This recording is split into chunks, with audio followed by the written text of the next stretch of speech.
you want to improve your emotional intelligence. Here are the 4 building blocks of EQ. These are the different stages, the different steps that we can lean into to actively and practically improve our emotional intelligence.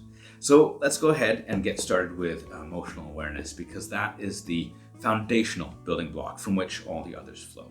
If we're not aware of our emotions, then we're going to have a very hard time working with our emotions. Now, emotional awareness is our ability to recognize our emotions. It's our ability to look within ourselves and understand in real time, right now, in the present, what am I feeling? But it's also our ability to look back over our day, over our week, over our lives, and understand the different emotions, the different patterns, the different triggers to our emotions. Here, when we think about emotional awareness, we don't want to just have the skill of just saying, hey, I'm feeling good or I'm feeling bad, or some of the common emotions, I'm feeling happy or sad or angry.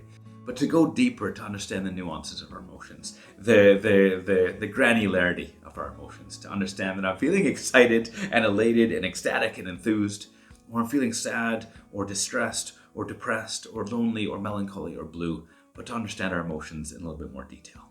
So that is emotional awareness. It's our ability to understand what we're feeling in real time and also to name our emotions. And it's the foundational building block from which all the others flow. Now, the next building block is expression. An emotional expression is our ability to communicate our emotions. When I say communicate, I mean communicating to ourselves, actively acknowledging our emotions from our heart to our head. And that could be through self-talk, it could be through journaling or writing in different formats, it could be through art or dancing or sports, whatever that might be. And it's also about communicating our emotions to others as well, sharing our emotions, what's behind the surface with others.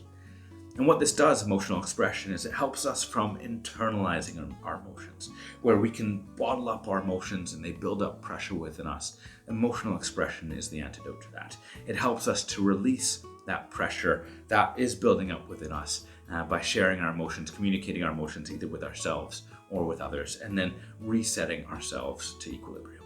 The next building block is empathy. And this is our ability to recognize and understand the emotions of others.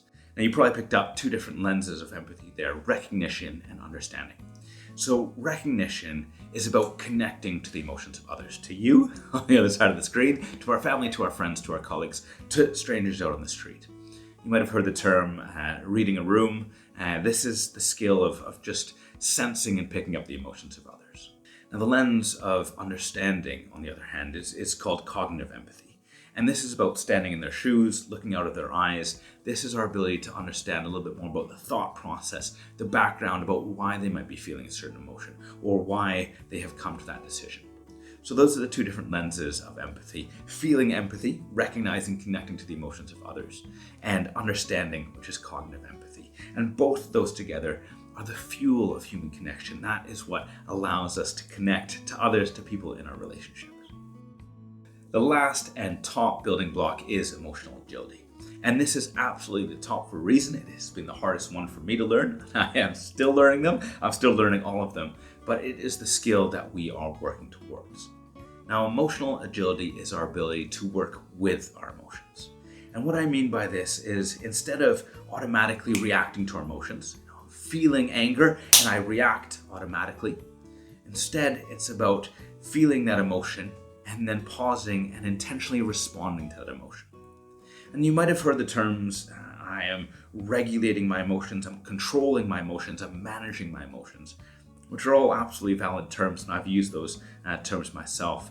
But what those put into my head is that it's my head, my thoughts, myself against my emotions. I'm controlling my emotions. And here, instead, when we think emotional agility, it's about working with my emotions. And it's about listening to the information, to the data that they're having. I see my emotions as a whole bunch of different satellites that are gathering information for me. And then I listen to them and I use that information, I use that data, I use what they're trying to tell me to best inform my decisions as I go forward.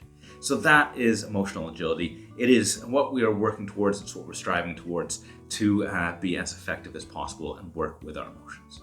If you want to start building your muscles in any of these skills of emotional intelligence, then head down into the description as I have other videos, articles, information on all of these building blocks. But I did think we could go ahead right now and start with an emotional awareness exercise if you do want to start to build your emotional intelligence. So it's just an emotion check-in. we're going to spend 30 seconds just exploring what are we feeling right now, what emotions are we feeling right now.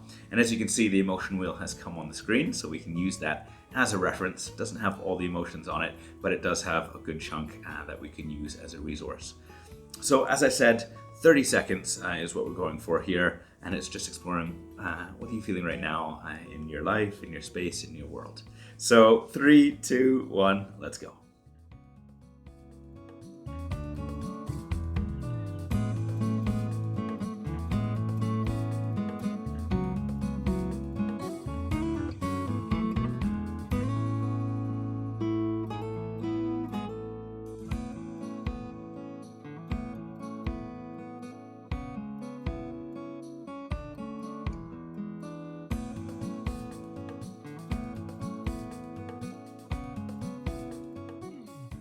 Fantastic. So it's a simple yet powerful exercise, and I encourage you to implement it into your day as much as possible. And of course, just start with once a day, but if you can build up to 2, 3, as many times as possible, doing that real-time emotion check-in so that you have that information, the awareness that you need to be intelligent with your emotions.